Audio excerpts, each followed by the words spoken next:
March 1943, Halifax Harbor, Nova Scotia. The cold wind cut across the dark water like a knife. Captain W.E.S. Briggs stood on the dock and watched 60 cargo ships bob in the waves. Each ship carried food, weapons, and supplies that Britain needed to survive. But Briggs knew the terrible truth. 1 in 4 of these ships would never make it across the Atlantic Ocean. German submarines called U-boats were waiting out there in the deep water. They had already sunk 2.8 million tons of Allied ships in just the first 3 months of 1943. That was more ships destroyed than in any other 3 months of the entire war. The stakes could not be higher. Britain was starving. The island nation had only 6 weeks of food left in storage. If the convoys kept failing at this rate, British families would have nothing to eat by summer. Children would go hungry. Hospitals would run out of medicine. The war effort would collapse. Every ship that left Halifax Harbor carried someone's hope for survival. And every ship that sank took that hope down to the bottom of the sea. Briggs pulled his coat tighter against the March cold. He had spent 20 years sailing merchant ships through Canadian waters before joining the Royal Canadian Navy. He knew ice and fog. He knew how to navigate the tricky channels around Newfoundland where the currents changed every day. But the British Admiralty did not care about his experience. They had made that clear during his last meeting in London.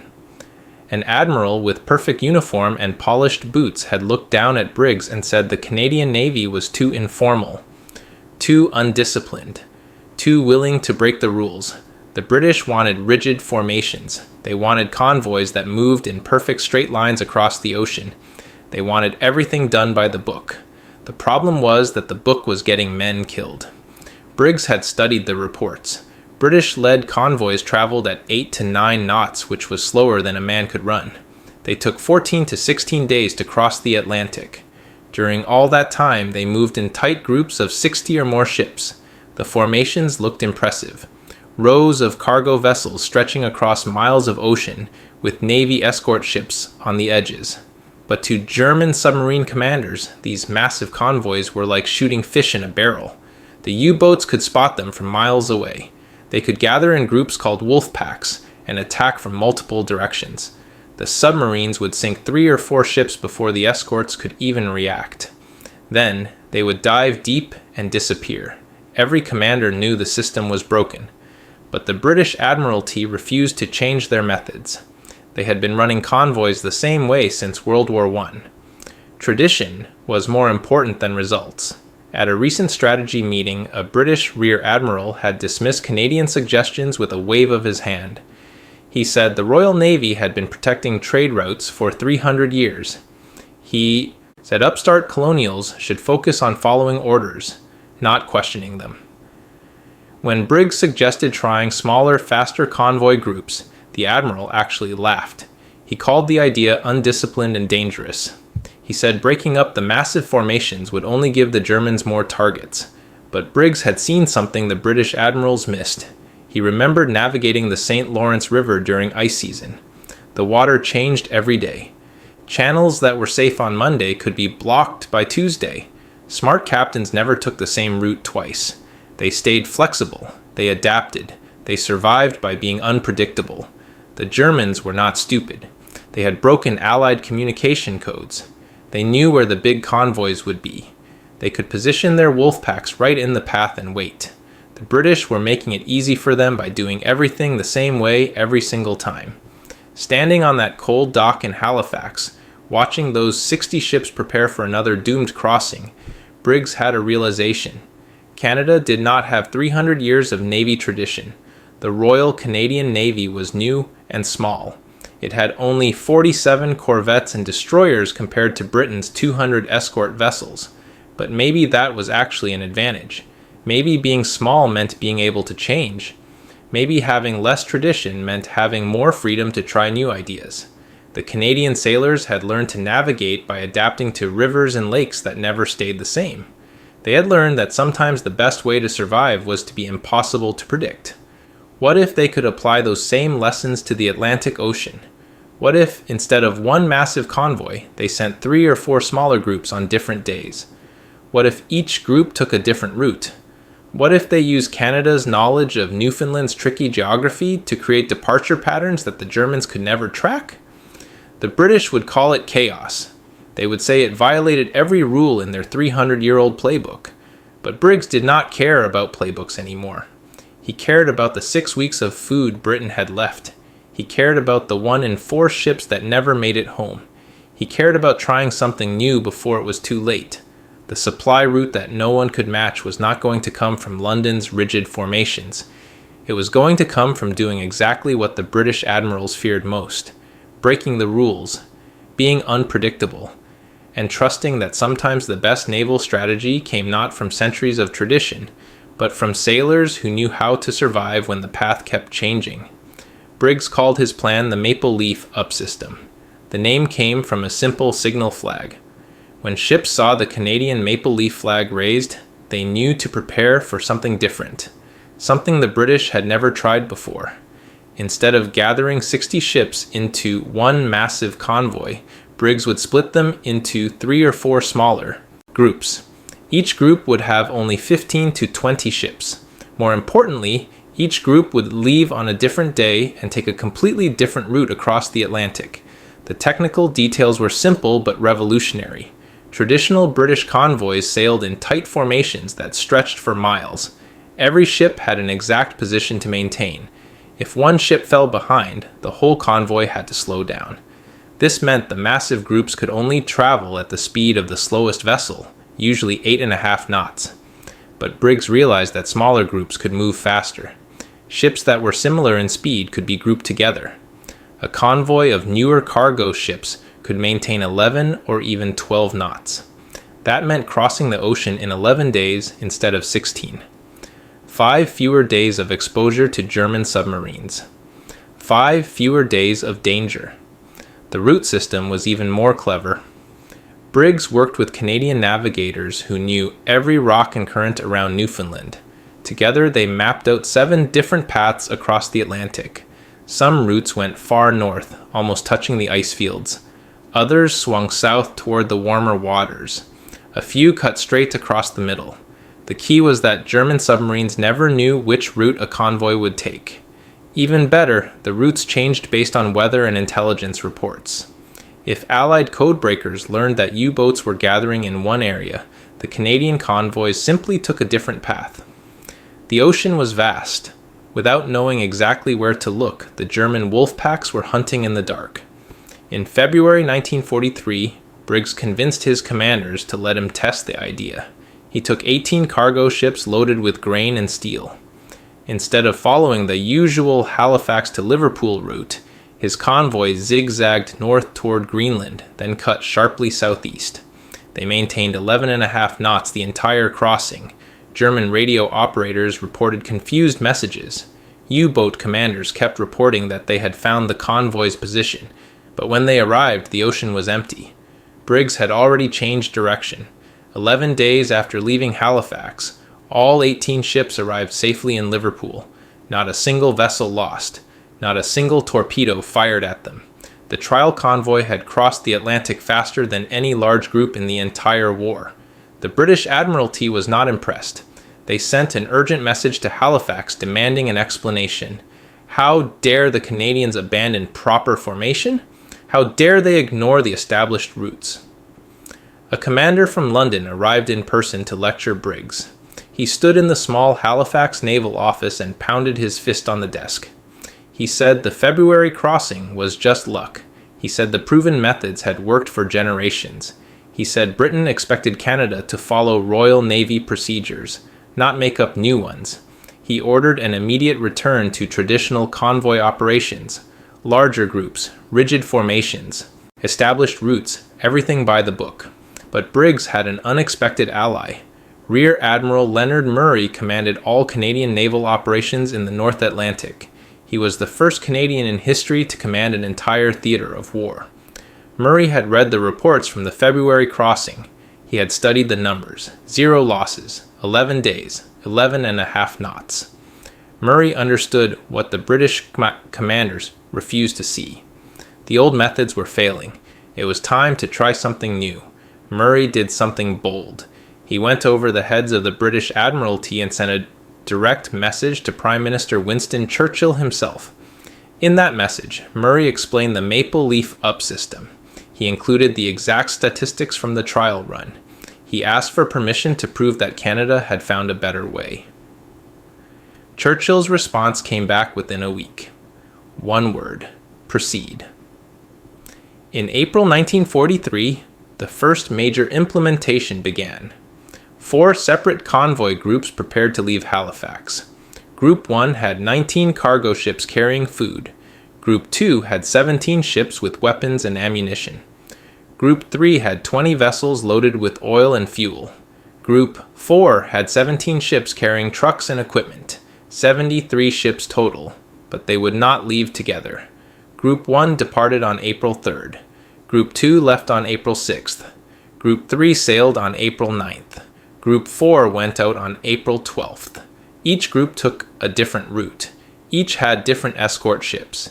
Each traveled at its own speed based on the capabilities of its vessels. The British commanders predicted disaster. How could Canada protect 73 ships with only 47 escort vessels? The Royal Navy used 200 corvettes and destroyers to guard their convoys. The Canadians were attempting the impossible with less than a quarter of the resources. But Murray and Briggs had done the math. 4 smaller convoys spread across different routes, and different days actually needed fewer escorts than one massive group. A tight formation of 60 ships required destroyers all around the edges, which meant spreading the protection thin. But a compact group of 18 ships could be surrounded more completely by fewer escorts. The Canadian corvettes stayed closer to their charges. They could respond faster to threats. They wasted no time covering empty ocean between scattered vessels. The first Maple Leaf Up convoy crossed in 12 days. The second made it in 10. The third took 11. The fourth arrived in 13 days due to rough weather. But the most important number was this: 73 ships left Halifax in April. 71 arrived safely in British ports. Only 2 were lost to submarine attack, and both were stragglers that fell behind their groups. That was a 97% success rate. While traditional British convoys were still losing 1 in 4 ships, the Canadian system had saved almost everything. The ocean was cold and gray and full of danger. But somewhere in those dark waters, Canadian sailors were proving that sometimes the best way to win was not to follow the old rules. It was to write completely new ones. The numbers told a story that nobody could ignore. From April through June 1943, Canadian convoys delivered ships at a 96.8% success rate. That meant out of every 100 ships that left Halifax, nearly 97 made it safely to Britain. Meanwhile, traditional, British-led convoys on their established routes were achieving only a 71% success rate. The difference was staggering. The Maple Leaf Up system was not just slightly better. It was saving hundreds of ships and thousands of lives. By September 1943, the full scale of Canadian success became impossible to deny. 847 ships had crossed the Atlantic using the Maple Leaf Up system. Only 27 had been lost to German submarines. That was a loss rate of just 3.2%. The overall Allied average was still 18%. British admirals could no longer dismiss the Canadian approach as luck or accident. The evidence was overwhelming. Smaller convoys on unpredictable routes were 6 times safer than massive formations on established paths. But success bred resistance. The British naval establishment was not ready to admit that colonials from Canada had solved a problem the Royal Navy could not. At Allied headquarters in London, senior commanders began searching for reasons to discredit the Canadian system. They claimed the statistics were misleading. They said Canada was getting easier crossings because of weather patterns. They argued that the U-boats were simply focusing their attacks elsewhere. Some British officers even suggested that Canadian ships were being protected by luck, not skill. None of these excuses held up under examination, but the complaints kept coming anyway. The Germans themselves told a different story. Allied intelligence officers intercepted German naval communications throughout the summer of 1943. The messages revealed deep frustration.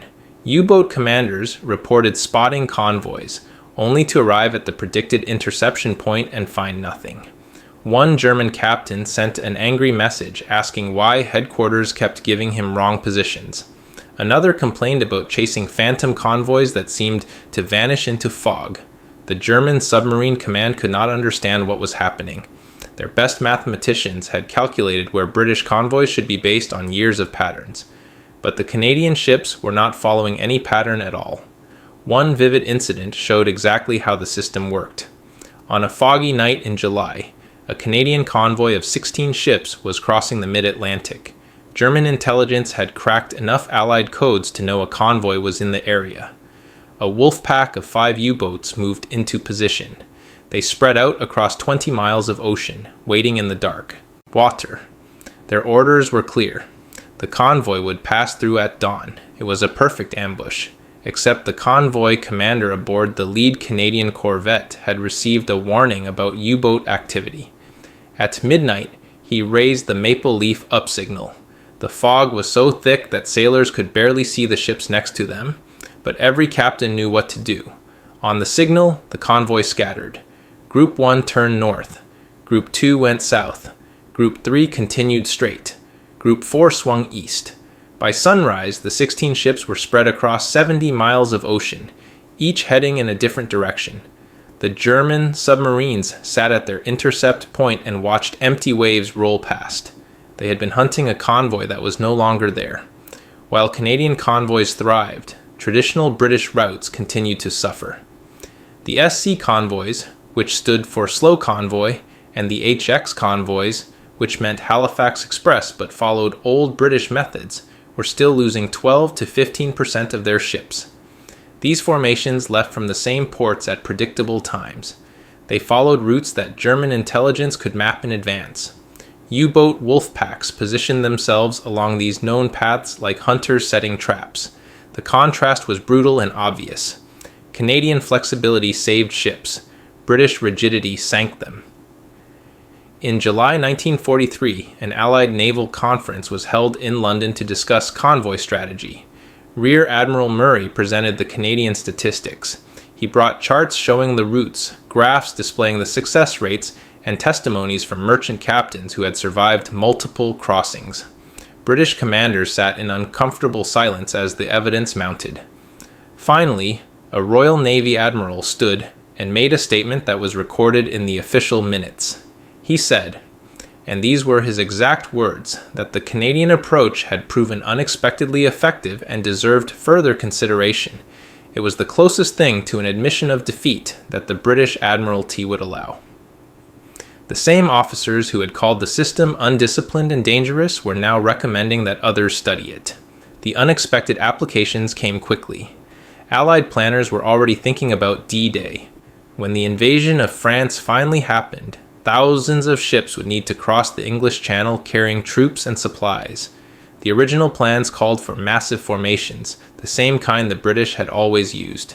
But officers who had studied the Canadian success argued for a different approach. What if the invasion supply lines used multiple smaller convoys on varying schedules? What if they changed routes daily to confuse German defenses? The flexible routing principles that Briggs and Murray had pioneered in the Atlantic were quietly being written into the D-Day plans. The Canadian innovation would help win not just the Battle of the Atlantic, but the invasion of Europe itself. By December 1943, the full implementation numbers were stunning. More than 2,400 vessels had been moved across the Atlantic through the Canadian convoy system. The maple leaf flag no longer marked an experimental idea. It marked the safest way to cross the most dangerous ocean in the world. Merchant sailors requested assignment to Canadian convoys. Ship captains praised the escorts who stayed close and adapted quickly. Even some British officers privately admitted that the colonials had been right all along. The cold Atlantic waters still held danger.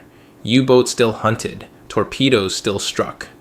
But the mathematics of survival had shifted dramatically. A merchant sailor leaving Halifax in a Maple Leaf Up convoy had a 96.8% chance of reaching Britain alive. That same sailor in a traditional convoy had only a 71% chance. The difference was not small.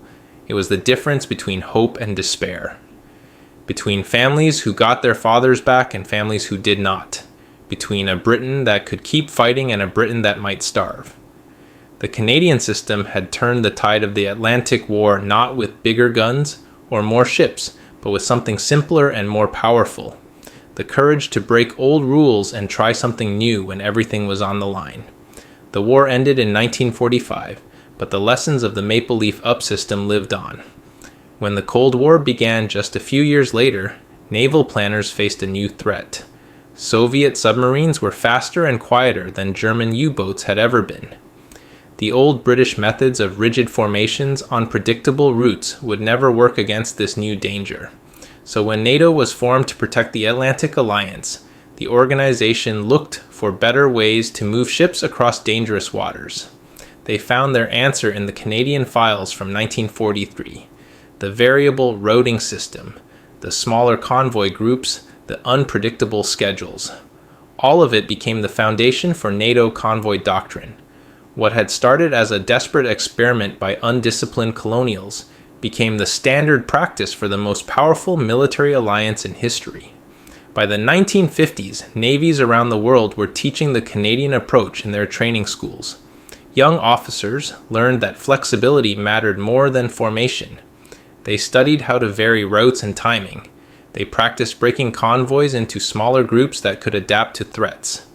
The massive rigid formations that the British Admiralty had defended so fiercely were now considered outdated and dangerous. Naval textbooks used the 1943 Atlantic crossings as examples of innovative thinking.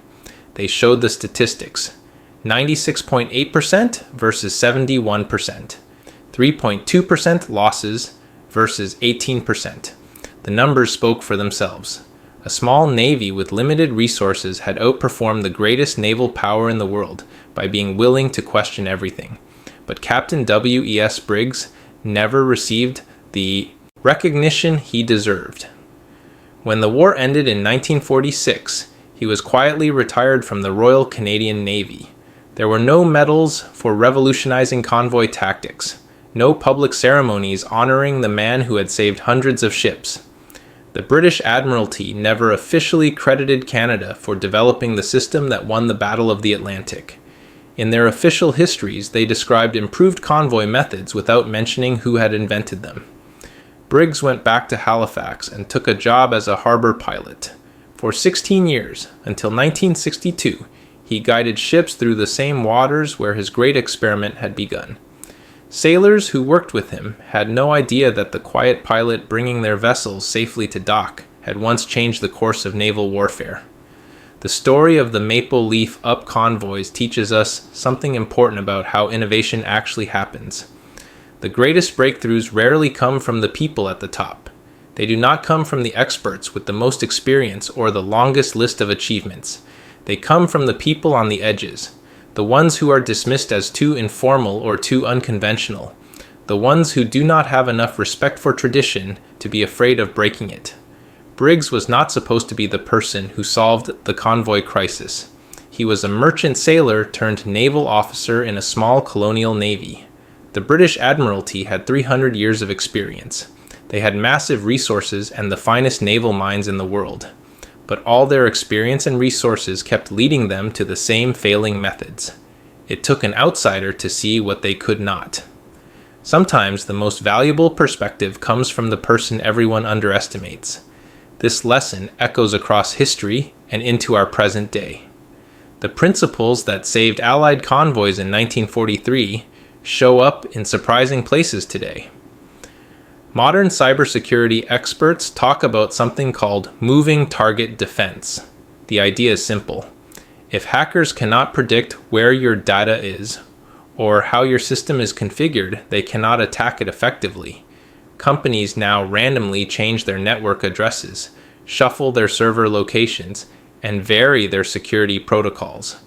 They make their digital infrastructure unpredictable. This is exactly what Briggs did with his convoys. He made his ships impossible to predict. He understood that in a dangerous environment, the best defense is not being where the enemy expects you to be.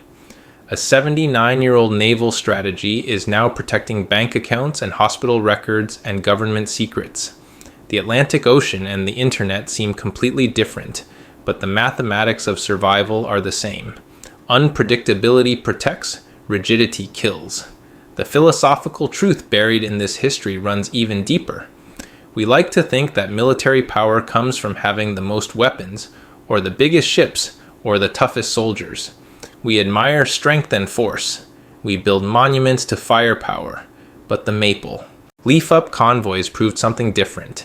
They proved that adaptability can defeat firepower, that creativity can overcome raw strength, that being impossible to predict is sometimes more valuable than being impossible to destroy. The Canadians did not win by building bigger guns or faster ships. They won by thinking differently. They won by being willing to abandon methods that looked impressive but did not work. They won by embracing chaos when everyone else demanded order. This matters today more than ever. We live in a world that moves faster than any convoy ever sailed. The challenges we face change constantly. Climate patterns shift. Technologies evolve. Threats emerge from unexpected directions.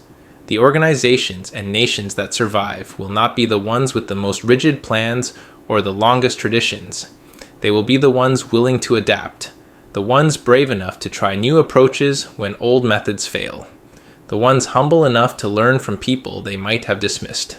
The British Admiralty had all the power and prestige in the world, but they were trapped by their own success.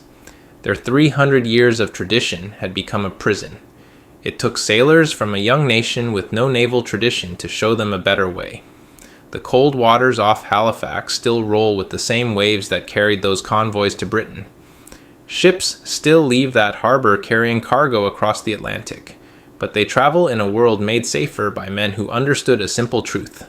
The best way to survive is not always to stand and fight. Sometimes it is to move, to change, to refuse to be where danger expects you. The German U-boats were hunting for convoys that followed the rules. Briggs gave them convoys that made their own rules, and in doing so, he saved thousands of lives with nothing more than the courage to question whether the way things had always been done was actually the best way to do them. That is the real legacy of the Maple Leaf Up system. Not just the ships it saved or the war it helped win, but the reminder that innovation requires humility, that the person with the answer might be the one nobody expected, that tradition and experience matter less than the willingness to adapt, and that sometimes the greatest act of strength is admitting that everything you thought you knew might be wrong.